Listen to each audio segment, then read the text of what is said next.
एक high performance executive coach होने के नाते मैंने एक गलती बार बार होते हुए देखी है। जब कोई कहता है मैं ये काम करने की कोशिश करूंगा, तो असल में वो क्या कह रहा है? आज वक्त आ गया है एक बहुत ही कड़वा सच सुनने का। ये ट्राई करना ना दुनिया का सबसे बड़ा झूठ है। सच कहूँ तो ये सिर्फ एक ऐसी आदत है जो हमें अपने कंफर्ट जोन में बिठाए रखती है, जहाँ असल में कुछ नहीं हो रहा होता।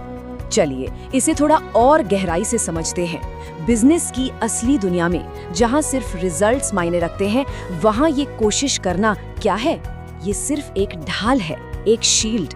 लोग इसका इस्तेमाल अपनी ईगो को फेल होने के डर से बचाने के लिए करते हैं। जब कोई संघर्ष कर रहा स्टूडेंट या लीडर ये कहता है कि वो ट्राई कर रहा है, तो वो एक्चुअली खुद के लिए एक सेफ रास्ता निकाल रहा होता है, ताकि फेल होने पर खुद को तसल्ली दी जा सके कि खैर कम से कम ट्राई तो किया था। लेकिन मार्केट इन कोशिशों को नहीं देखता। मार्केट सिर्फ रिजल्ट्स देखता है। आज की इस मास्टर क्लास का एजेंडा बहुत ही क्लियर है। हम इन 6 पॉइंट्स पर बात करेंगे। पहला, कोशिश का भ्रम। दूसरा, कुर्सी का रियलिटी चेक। तीसरा, ईगो बचाने की रणनीति। चौथा, साइकोलॉजी बनाम स्ट्रेटेजी।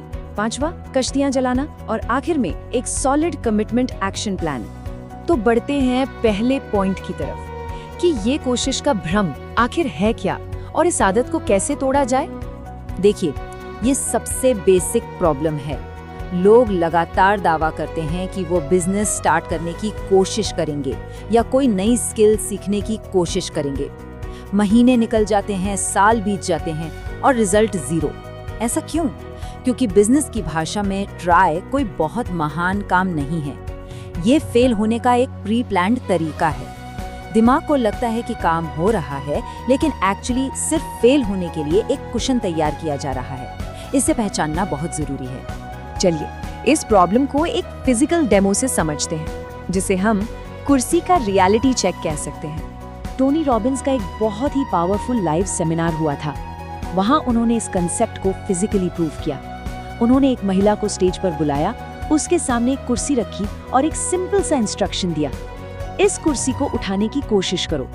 महिला तुरंत आगे बढ़ी और उसने कुर्सी उठा ली, लेकिन टोनी ने उसे वहीं रोक दिया। उन्होंने कहा, नहीं, मैंने कुर्सी उठाने के लिए नहीं कहा था, मैंने कहा था सिर्फ उठाने की कोशिश करो। और पता है तब क्या हुआ? जब सच में सिर्फ कोशिश करने को कहा गया, तो वो महिला पूरी तरह रुक गई। हाथ कुर्सी पे थे, पर कुर्सी जमीन पे ही रही। क्यों?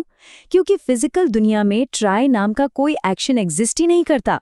या तो कुर्सी उठेगी, यानी एक्शन और ठोस परिणाम, या फिर हिचकिचाहट होगी और कुर्सी वहीं रहेगी। बीच का कोई रास्ता है ही नहीं। बिल्कुल ऐसे ही प्रोजेक्ट्स या तो पूरे होते हैं या नहीं होते। अब आते हैं इसके मनोवैज्ञानिक पहलू पर कि आखिर ये ईगो बचाने की रणनीति काम कैसे करती है। ये एक बहुत बड़ा सवाल है। जब ट्राई करने से 0 रिजल्ट्स मिलते हैं, तो लोग हमेशा मैं कोशिश करूंगा बोलते ही क्यों हैं? समझदार लोग जो सफलता चाहते हैं, वो इस ट्रैप में क्यों फंसते हैं? जवाब बहुत ही सिंपल है, डर। जब कोई बड़ा गोल सामने होता है ना, तो फेल होने का डर बिल्कुल रियल होता है, और ये ट्राई शब्द उस डर को सुन करने के लिए एक एनेस्थीसिया का काम करता है। अगर ध्यान से देखा जाए तो कोशिश सिर्फ ईगो की एक ढाल है। ये डर को शांत कर देती है, और सबसे खतरनाक बात, ये असफलता का एक एडवांस्ड बहाना है। जब कोई कहता है कि उसने अपनी तरफ से पूरी कोशिश की, तो ये इफेक्टिवली एक पहले से तय भागने का रास्ता है। इसमें पक्के कमिटमेंट की भारी कमी होती है। ये जीतने के लिए खेलना नहीं है, ये सिर्फ ये साबित करना है कि हारने से पहले थोड़े हाथ पैर मारे गए थे। तो अब समझते हैं साइकोलॉजी और स्ट्रैटेजी के बीच का फर्क और असली मैट्रिक्स कहाँ छुपे हैं। डेटा को अगर देखें तो सच्चाई बहुत क्लियर है। सफलता 80% साइकोलॉजी है और सिर्फ 20% स्ट्रैटेजी। बहुत से स्ट्रगल कर रहे स्टूडेंट्स अपनी सारी एनर्जी एक परफेक्ट बिजनेस प्लान बनाने में वेस्ट कर देते हैं, पर माइंडसेट वहीं का वहीं रहता है। दुनिया की बेस्ट स्ट्रैटेजी किसी काम की नहीं है अगर अंदर वो कभी न रुकने वाली जिद न हो। अगर माइंडसेट अभी भी ट्राई करने का है, तो वो 20% स्ट्रैटेजी फेल होनी ही है। इस साइकोलॉजिकल रुकावट को पार करने के लिए एक बहुत बड़ा माइंडसेट शिफ्ट चाहिए, जिसे कहते हैं कश्तियां जलाना। एक बहुत ही पुराना और पावरफुल एग्जीक्यूटिव सिद्धांत है, burn the boats to win the island.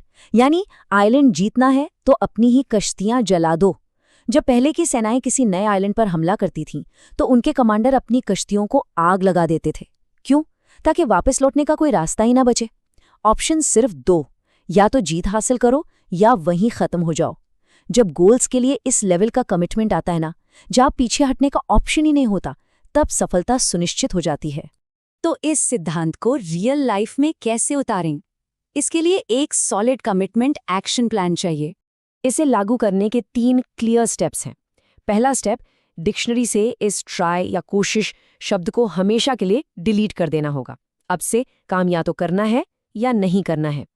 दूसरा स्टेप, ये कमिटमेंट लेना कि गोल तक पहुंचने के लिए जो भी जरूरी होगा वो किया जाएगा। और तीसरा स्टेप, कश्तियां जला देना, यानी पुराने बहाने और सेफ ऑप्शंस के सारे दरवाजे हमेशा के लिए बंद कर देना। जब भागने का रास्ता नहीं होता, तभी असली ताकत बाहर आती है। इस मास्टर क्लास को खत्म करते हुए एक बहुत ही सीधा और चुभने वाला सवाल उठता है। बिजनेस या जिंदगी का वो कौन सा प्रोजेक्ट है जिसे आखिरकार अब सिर्फ एक प्रयास नहीं बल्कि पूरा कमिटमेंट मिलेगा? वक्त आ गया है बहानों को पीछे छोड़ने का और एक्शन लेने का।